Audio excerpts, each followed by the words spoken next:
In this worldwide recession, one major economy is still growing, and only one, China's. President Obama met with China's president here in London yesterday, and look at this.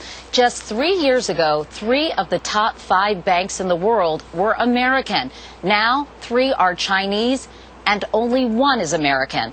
The Chinese have become an economic powerhouse, and Barry Peterson reports the U.S. is literally in their debt.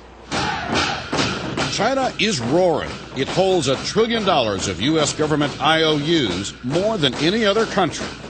The IOUs were loans to the U.S. that funded America's high-spending lifestyle. And if China stops loaning money, that lifestyle is doomed. Average Americans are going to see a decline in their standard of living. We've simply squandered our wealth. We've been living beyond our means for years and borrowing to do it, and now we can't pay the bills. A sign of China's rise, its prime minister recently lectured the U.S. like a first-world country nervous about the health of a third-world economy. I request the U.S., he said, to maintain its good credit and to guarantee the safety of China's assets.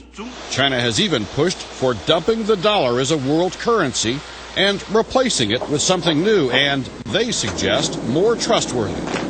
China's economy is still small compared to the U.S., but as the U.S. shrinks, China is still booming and still on track for the long term.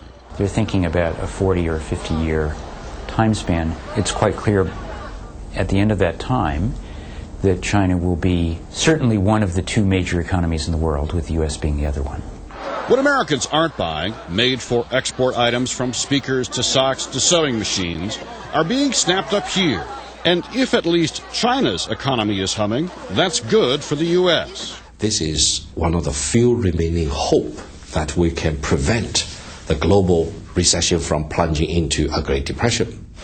But China has problems that could stunt its growth. With per capita income of only $3,000 a year, its own people aren't rich enough to buy all the products it once sold to the world. So many factories are shuttered. And an estimated 30 million are unemployed out of nearly 900 million workers. 6 million more of this year's college graduates crowd job fairs, fearful they may join the jobless. Still, with America's economic troubles, China sees the opportunity of becoming more important on the world stage.